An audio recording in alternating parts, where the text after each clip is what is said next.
Tentu kita sangat menghargai terjadinya pro dan kontra atas pembangunan ibu kota Nusantara. Akan jauh lebih baik kritik dan saran disampaikan secara elegan dan sopan.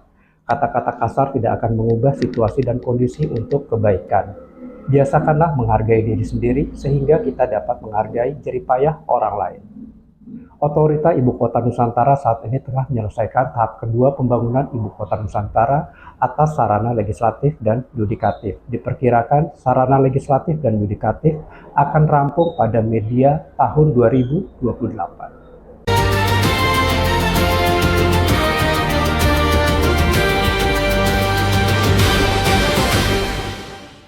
Selama ini kita dengar, IKN kebut pembangunan kantor kementerian. Akan tetapi ada dua bangunan yang pembangunannya tidak bisa ditunda lagi.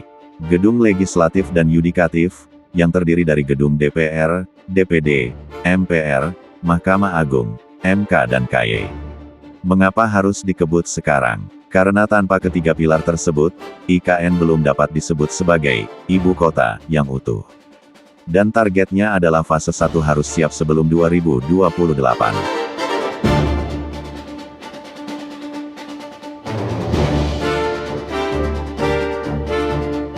Selama 80 tahun, pusat eksekutif, legislatif, yudikatif numpuk di Jakarta. Hasilnya, macet kebijakan, banjir politik, dan gedung-gedung yang sudah tidak layak. Konsep IKN adalah, trias politika satu kawasan. Eksekutif di istana dan kantor kementerian. Legislatif di kawasan DPR MPR. Yudikatif di kawasan mahkamah. Tujuannya adalah 1. Efisiensi. Rancangan undang-undang dari kementerian ke DPR tidak perlu 3 jam di jalan. Tinggal jalan kaki 15 menit. 2. Checks and balances. 3 pilar saling mengawasi dalam satu radius 2 km. 3. Simbol baru. Demokrasi Indonesia dimulai dari rumah baru yang modern, transparan, dan hijau. Kalau cuma eksekutif yang pindah, namanya bukan pindah ibu kota. Namanya pindah kantor.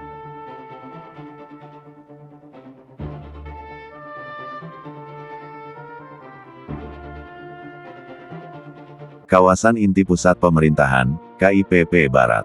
Luasnya 80 hektar, berhadapan langsung dengan Istana Presiden. Simbolnya jelas, rakyat dan wakilnya sejajar dengan pemerintah. Isinya apa saja? 1. Gedung DPR, 575 kursi.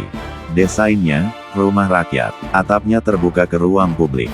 Artinya, DPR diawasi rakyat 24 jam. 2. Gedung DPD, perwakilan daerah. Fasilitasnya disiapkan khusus buat aspirasi 38 provinsi. 3.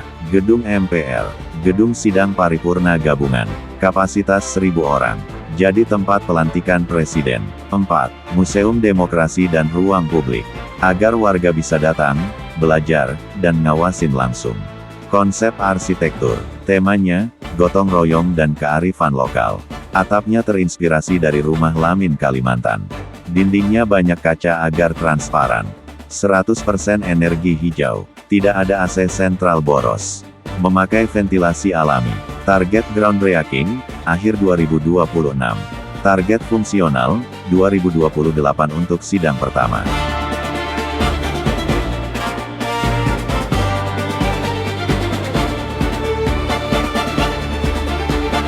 Dananya dari mana? Skemanya, APBN 40% ditambah KPBU 60%. Artinya, pemerintah bangun struktur utama. Swasta bangun fasilitas pendukung, hotel, auditorium, parkir. Total investasi untuk dua kawasan ini ditaksir Rp25 triliun. Tantangannya apa? 1. Talent. Butuh 5.000 lebih ASN legislatif dan yudikatif ditambah keluarga yang mau pindah duluan. 2. Keamanan. Ini objek vital. Sistem pengamanannya paling ketat se-Indonesia. 3. Waktu. 2028 itu mepet. Tapi OIKN bilang, nggak ada kata telat untuk sejarah. Dampaknya buat kita. 1. Buat demokrasi. Proses bikin undang-undang jadi lebih cepat. Sidang bisa live 24 jam. 2. Buat Kalimantan. Ribuan ASN, pengacara, jurnalis, lobi politik pindah. Ekonomi Kalimantan Timur naik kelas. 3. Buat simbol. 2045 nanti anak cucu kita ke IKN bukan cuma ke istana, tapi ke gedung DPR dan tempat sejarah dibuat.